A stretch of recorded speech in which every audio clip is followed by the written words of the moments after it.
सीताराम नाम महाराज की जय। प्रिय बंधुओं, आज हम चर्चा करते हैं उपदेश किसको दें और उपदेश किसको ना दें। संत लोग कहते हैं कि उपदेशो हि मूर्खाणां प्रकोपाय न शान्तये पयापाना भुजंगानां केवलं विश्ववर्धनम्। हमें सत्पात्र को ही उपदेश देना चाहिए। जो सत्पात्र है उपदेश उसको दिया जाए। अच्छा, उसके पीछे कारण क्या है? उसके पीछे कारण यह है कि सत्पात्र को उपदेश दिया जाएगा तो वह सत्पात्र उस उपदेश का ना सिर्फ स्वयं लाभ उठाएगा बल्कि वह और लोगों को भी लाभान्वित करेगा। किंतु यही अगर मूर्ख के हाथ में पड़ जाएगा तो वह अपनी भी हानि करेगा और दूसरों को भी हानि पहुंचाएगा। इसलिए उपदेशो ही मूर्खाणां प्रकोपाय न शान्तये।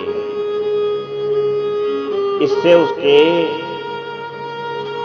मूर्खता रूपी बल की वृद्धि ही होगी, शांति नहीं होगी। तब क्या करें? सत्पात्र को ज्ञान दें, सत्पात्र को धन दें, सत्पात्र को दान दें।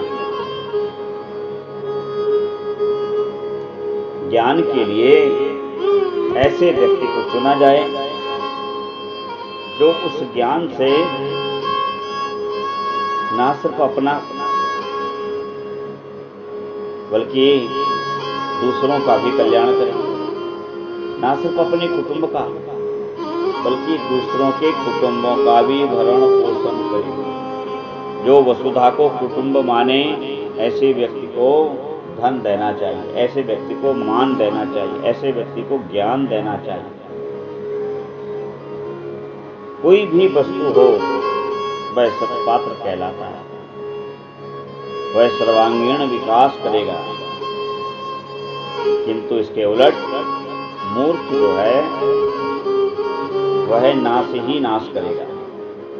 इसलिए हमारे यहाँ शास्त्रों में, पुराणों में पुनः पुनः यह बात आई है, सावधानतया शृणु। बार बार सावधान का संदेश दिया है। चाहे वह कोई भी ग्रंथ हो, श्रीमद् भागवत में भी यही आता है, सावधानतया शृणु। और मानस की बात करें तो मानस में तो बार बार सावधान होए सुनऊ भवानी बार बार आया।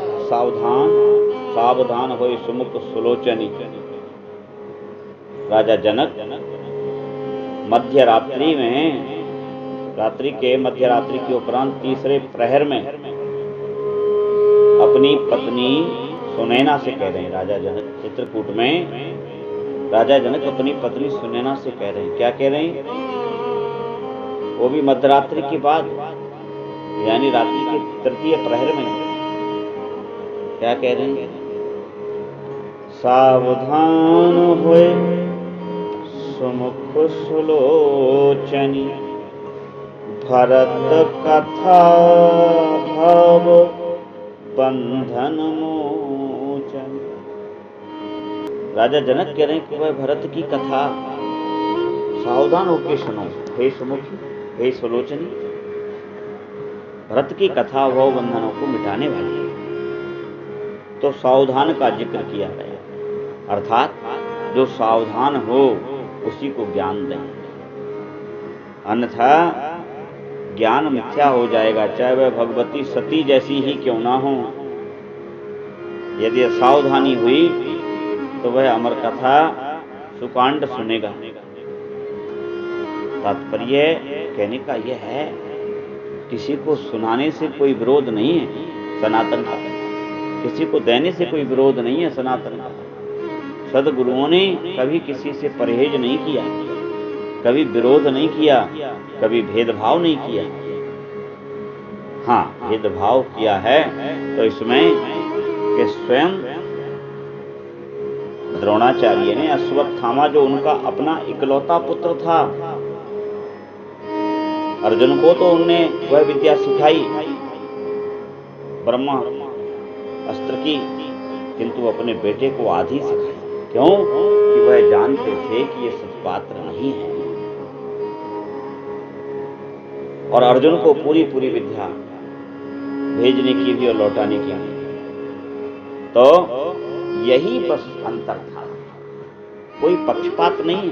सदगुरुओं ने कभी, कोई ऋषि मुनियों ने, गुरुओं ने, ब्राह्मणों ने, जो भी सदगुरु रहे, उन्होंने कभी कोई भेदभाव नहीं किया है।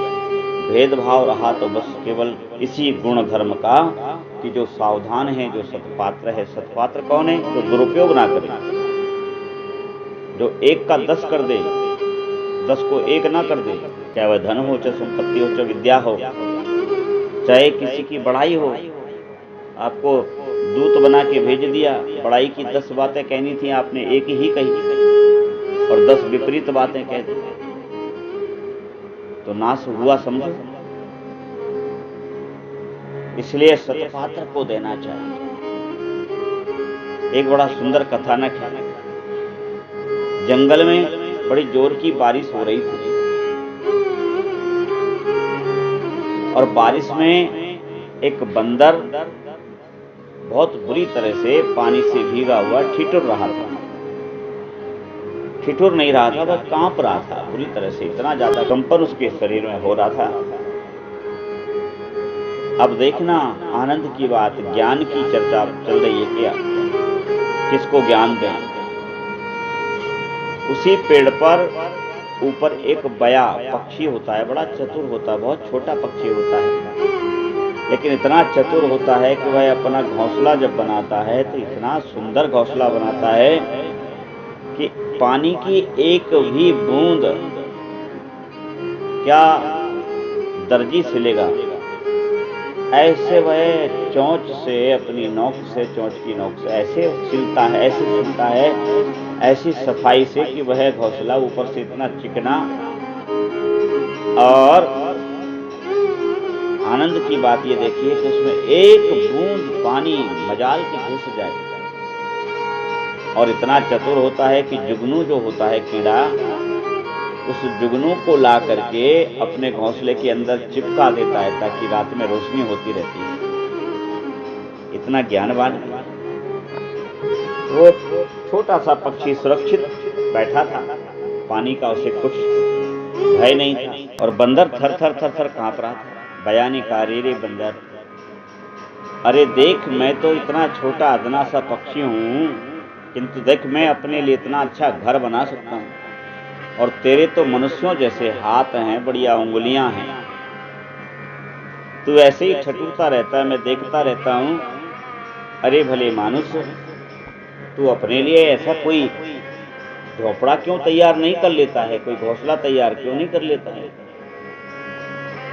अब बंदर ने सुन लिया, उस समय तो चुप रहा, लेकिन जैसे ही बारिश ठहरी,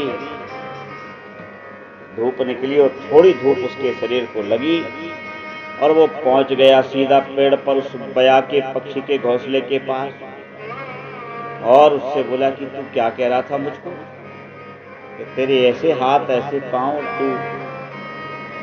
और देखते ही देखते उसने बया के उस घोंसले को वहां से तोड़ा, जमीन पर पटक दिया। इतना ही नहीं, वह जमीन पर भी गया दांतों से और अपने हाथों से नोच नोच करके, तिनके तिनके करके उसके घोंसले को बर्बाद कर दिया। तात्पर्य क्या हुआ?